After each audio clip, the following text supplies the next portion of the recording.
Hello everybody, welcome back to my channel. In the last video I mentioned that the balance sheet is the financial statement that best reflects double entry accounting. This time I'm going to talk specifically about what the double entry system is and how journal entries change the balance sheet. First of all, a balance sheet represents the financial position of a company at one point in time. Of course, as time passes from that point, the financial position of the company will change. This means that the numbers on the balance sheet must change accordingly.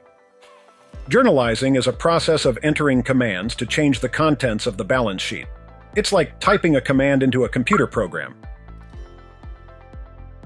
In accounting, journalizing is done by double entry. Then, why double entry? Well, in a balance sheet, you have assets on the left side and liabilities and equity on the right side, and the sum of the left and right sides must always be exactly the same. So, when you make changes to the balance sheet, the change on the left side should always equal the change on the right side. This is why a journal entry would be a double entry structure, just like this one. Here you don't have to worry about the terms debit and credit. That's just a historical convention. The only thing you need to know is that debit means left and credit means right.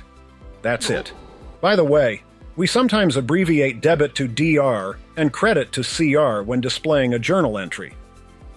You can interpret this as a command to increase cash by $1,000 and increase bank loans by $1,000 on the balance sheet. Why does it work that way? Let's look at the grammar of a journal entry. The structure of a journal entry is simple. If an account is placed on the same side of the journal entry as it appears on the balance sheet, the entry increases that account.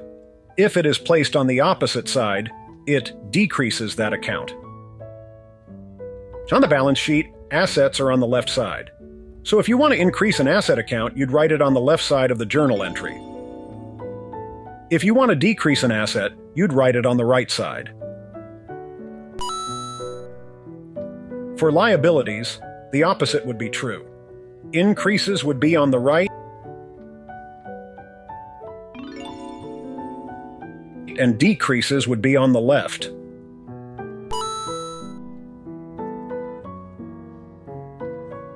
The following table summarizes how this works.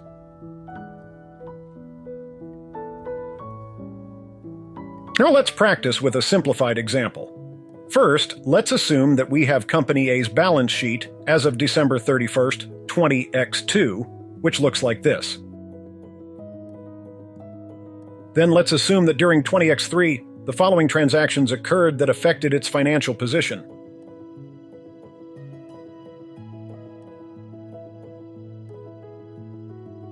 For the January 5th transaction, we need to enter a command to increase assets by $100 and increase equity by $100. On the balance sheet, assets are originally on the left side, so anything that increases assets must be entered on the left side. Shareholders' equity is on the right-hand side, so anything that increases the equity must be entered on the right-hand side. Accordingly, the journal entry should look like this. As a result, the balance on January 5th, 20x3 has changed as follows. The journal entry for the transaction on March 10th should decrease the asset by $200 and decrease the liability by $200. So we need to record the asset on the right and the liability on the left. Then, the balance sheet as of March 10th, 20x3 will look like this. Let's continue in the same way. On May 20th, we write liabilities to the left and equity to the right.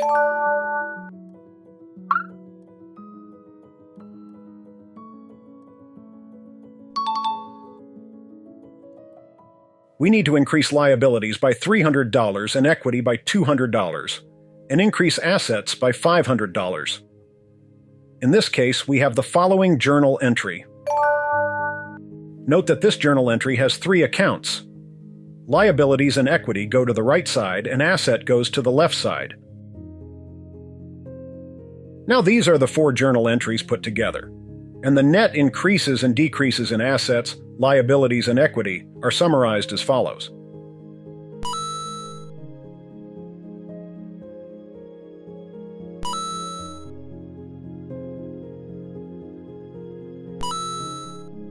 Obviously, the net change in assets is equal to the sum of the net changes in liabilities and equity.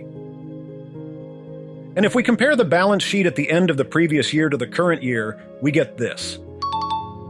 That's how double entry accounting changes the balance sheet. Note that the left and right sides always balance. Now, what happens if we do journalization using more specific levels of accounts than the aggregated accounts, such as assets and liabilities? In addition to movements between assets, liabilities, and equity, there will be times when sub-accounts within these accounts change. Let's consider a simple example. Company B's balance sheet as of December 31st, 20x1 is shown below.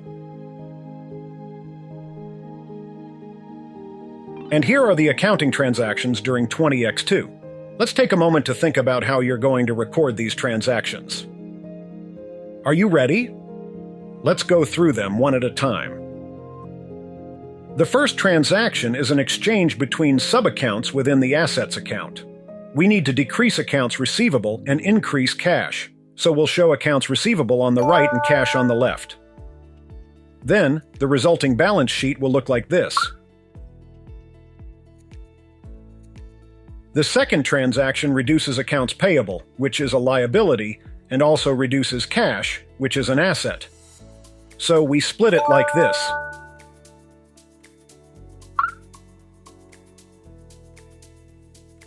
The August 10th transaction increases the paid-in capital account within the shareholder's equity and increases cash by $200.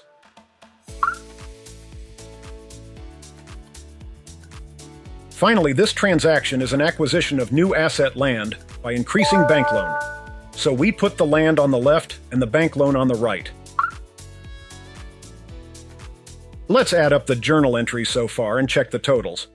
The net increase and decrease in assets, liabilities, and equity will be as follows.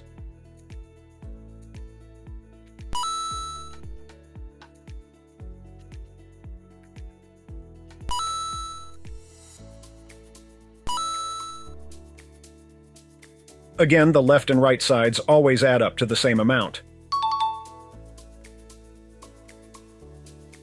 Even though the balance sheet has changed from the end of the previous year, the left and right sides still balance. Let's briefly summarize what we've seen so far. 1. Journalization in accounting is the process of changing the balance sheet to reflect transactions that have occurred during a financial period. 2. In double-entry journalization, equal amounts appear on the left and right sides. 3.